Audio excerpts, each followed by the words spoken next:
materi kita yang pertama. Beliau bernama Bapak Eri Purbojo, lahir di Solo pada 4 Januari 1972.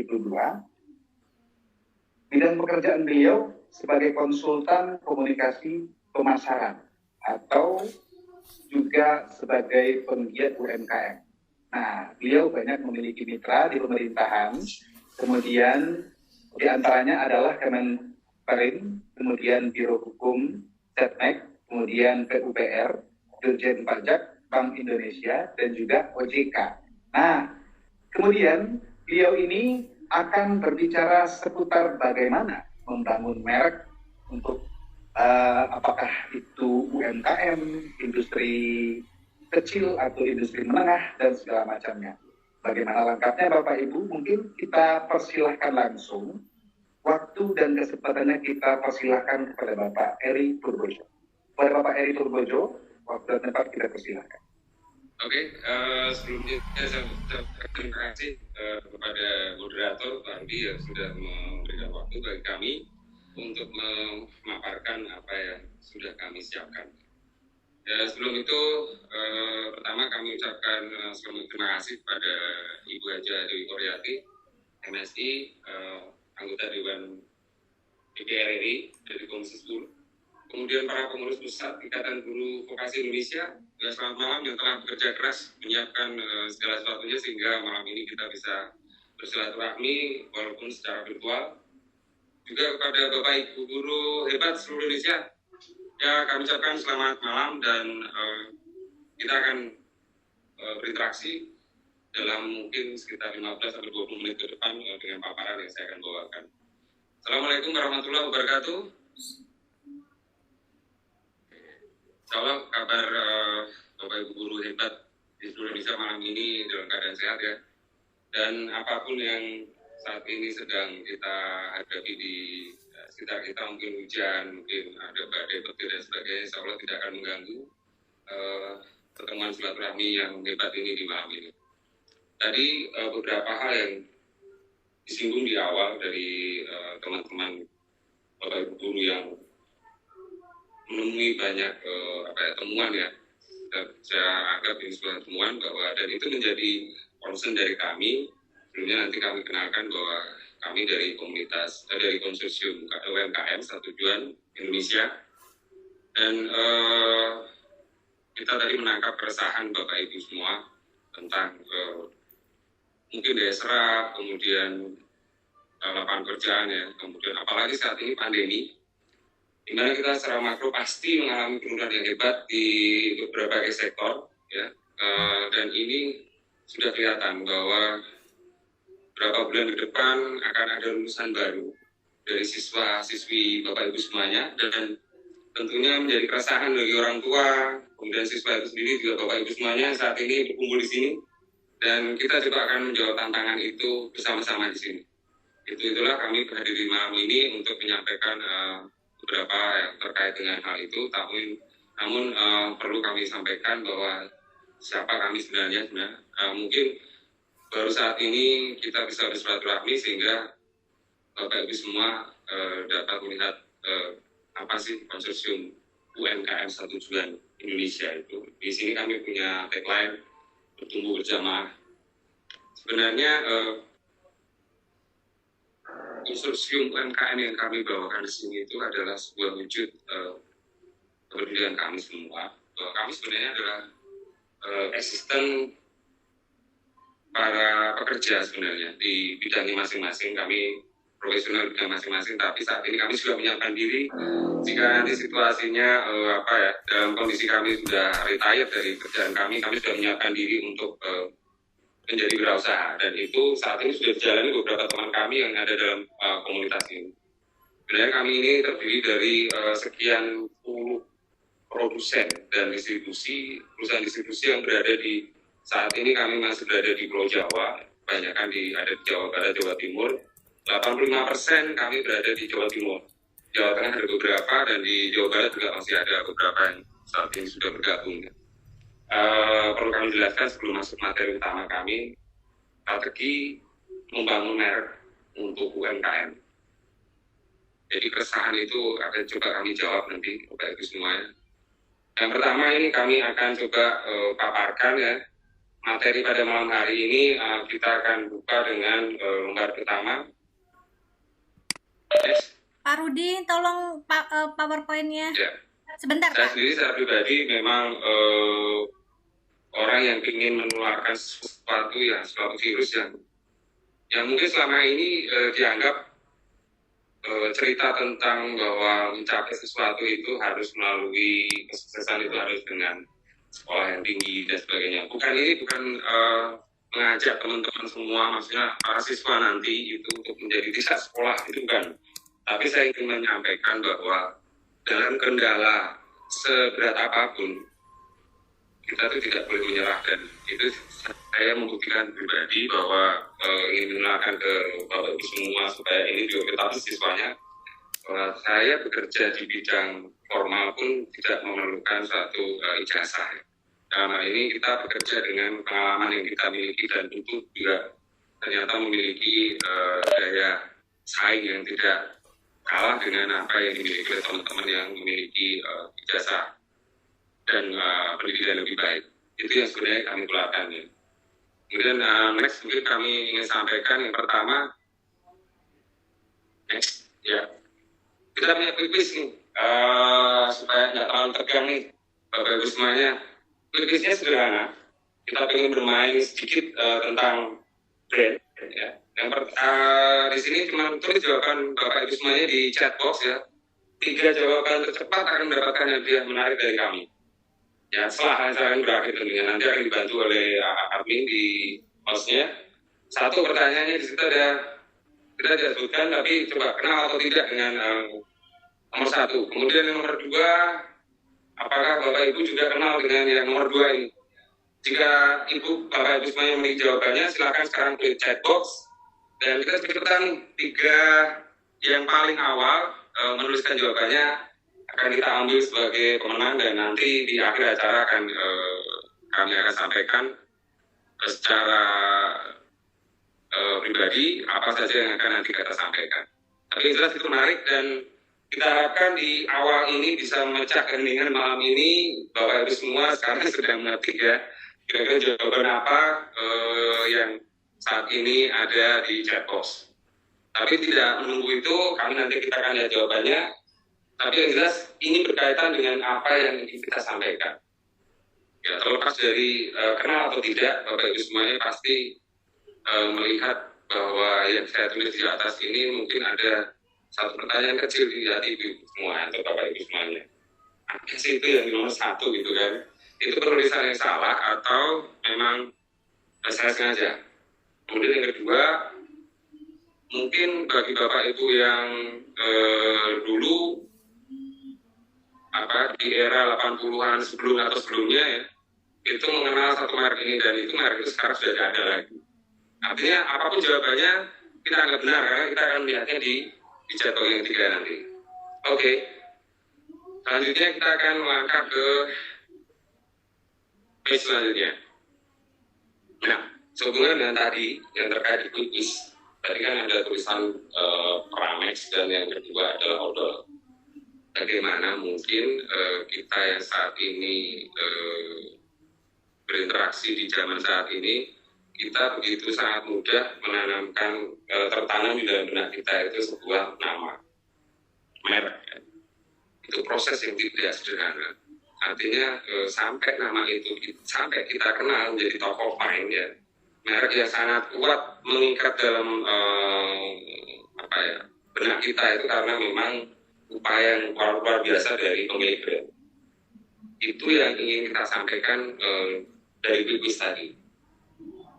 Odol pada saatnya, pada eranya itu adalah sebuah merek dari pasta gigi, dan itu kemudian dikenal dan kemudian sampai dipakai masih di era 90-an masih dipakai, bahkan apapun yang merek apapun yang mau kita beli kebanyakan ini akan bilang odol. Ketika kita datang warung, Pak, ada odol gitu kan. Padahal odol itu sebenarnya sebuah merek. Tapi bagaimana bisa sebuah merek yang sudah luar biasa tua dan sudah punah tapi masih terngiang sampai 20-30 tahun kemudian. Mungkin ini hanya dialami oleh kita yang lahir ya 70 ke atas lah kelahirannya, sebelum 70 lah, mungkin akan mengenalinya atau pernah mendengar ini. Bagaimana mungkin sebuah merek melegenda seperti itu? Ini tentu bukan upaya sederhana dari pemilik merek untuk melakukan ini.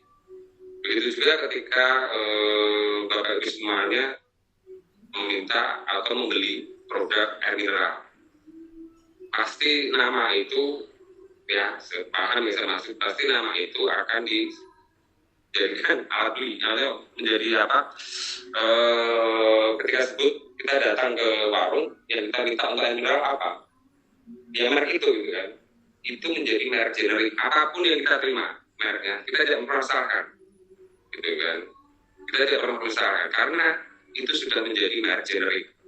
Itulah yang kita ingin sampaikan, bahwa membangun merek itu butuh proses panjang dan lama dan berbiaya besar. Tapi bagaimana dengan UMKM? Itu tantangan kita. Nah, kita di depan Bapak Ibu semuanya di page ini ada pengertian merek. Yang pertama kita ingin menyampaikan bahwa merek ini sangat terkait dengan regulasi dari pemerintah, terutama di pasal 1 Undang-Undang Nomor 15 Tahun 2001 mengenai ketentuan mengenai merek. Di situ merek adalah tanda yang berupa gambar, nama, kata, huruf-huruf, angka-angka, susunan warna, atau kombinasi dari unsur tersebut yang memiliki daya pembeda dan digunakan dalam kegiatan perdagangan barang atau jasa. Itu pengertian yuridisnya. Artinya, negara menjamin hak warga negaranya untuk memilih merek. Jadi ada perlindungan dari merek itu, pemerintah terhadap merek itu tentang kepastian hukumnya. Jadi ada proses legalitas yang harus ditempuh, dan inilah yang kita sampaikan bahwa UMKM challenge-nya cukup besar. Bagaimana mereka bisa memiliki merek yang dilindungi oleh Kementerian Hukum dan HAM dalam hal ini, dengan mereka harus mendapatkan izin khususnya untuk makanan, mereka harus mendapatkan PIRT ya. Kemudian untuk produk-produk tertentu dia harus mendapatkan izin untuk PKRT-nya, kalau untuk produk sabun dan sebagainya. Itu menurut kami itu hal yang sangat perlu kita ini kan ya, kita sampaikan bahwa sangat penting bagi setiap pengusaha itu memiliki legalitas untuk memiliki merek yang dilindungi undang-undang. Karena kalau tidak, kita akan bermasalah dengan hukum.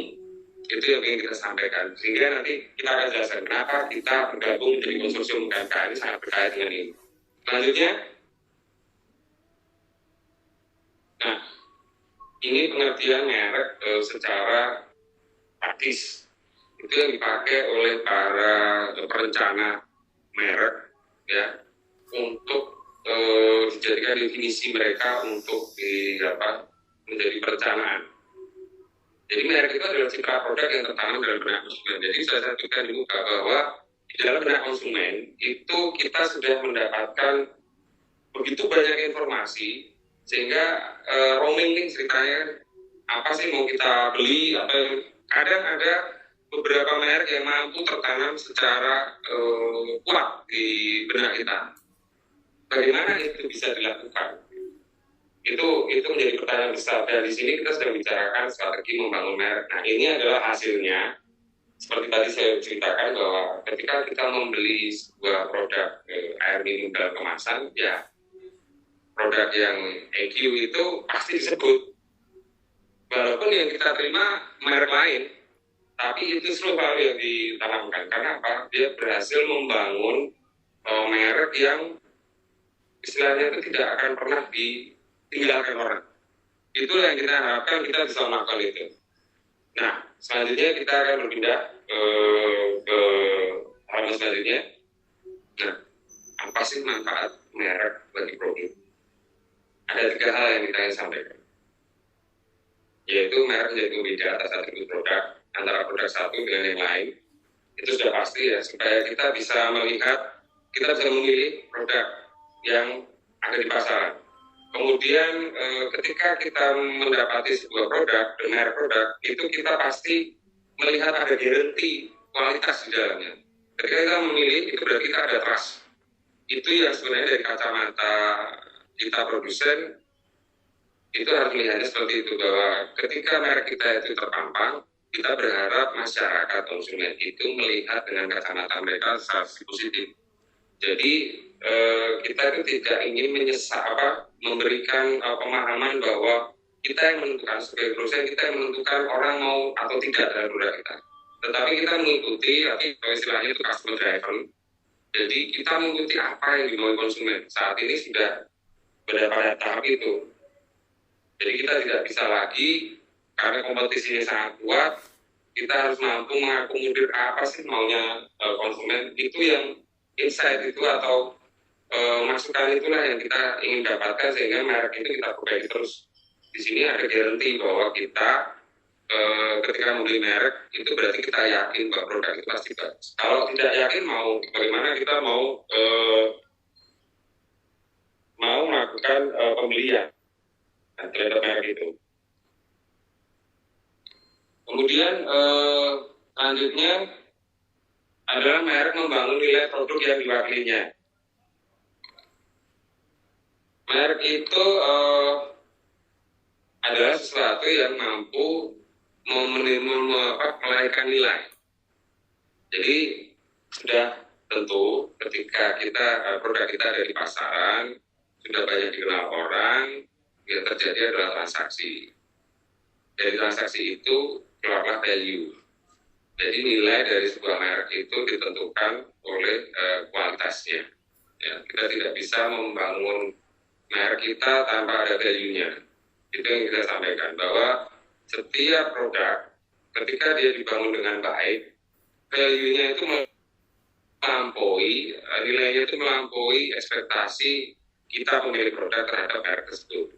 Gitu. Dan selanjutnya kita akan buka halaman selanjutnya.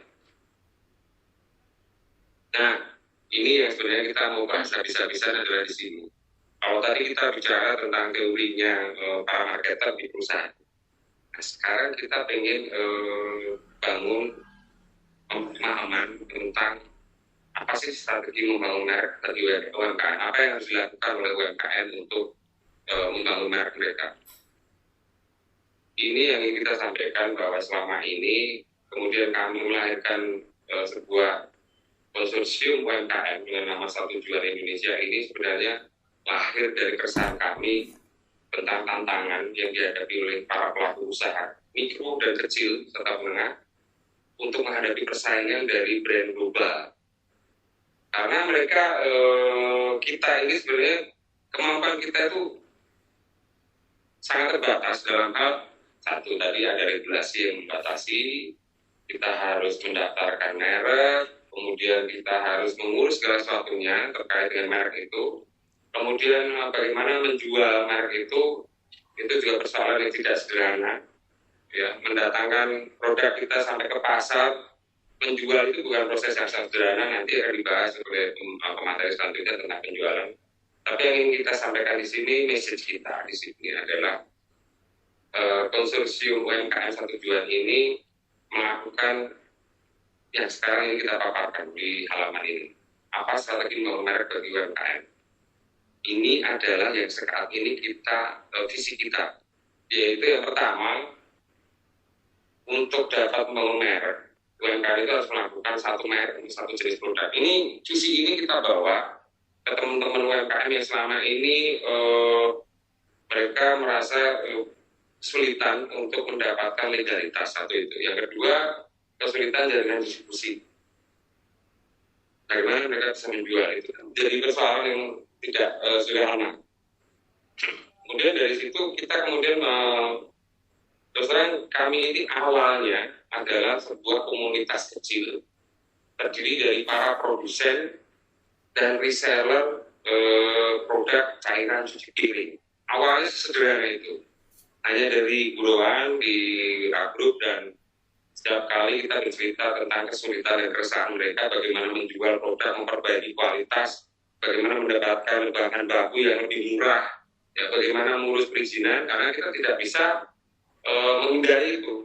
Mengurus izin itu sesuatu yang tidak mungkin tidak kita lakukan, karena memang sudah jelas di undang-undang, memang wajib bagi setiap pemilik merek itu wajib mengurus izin produksi dan izin edarnya, terutama untuk produk cairan cuci piring yang memang dalam hal ini digunakan, sebenarnya tiap hari digunakan dan kita tidak ingin merugikan pengguna, dan untuk itu pemerintah melalui Kementerian Kesehatan menurunkan satu keputusan untuk memberikan izin bagi produsen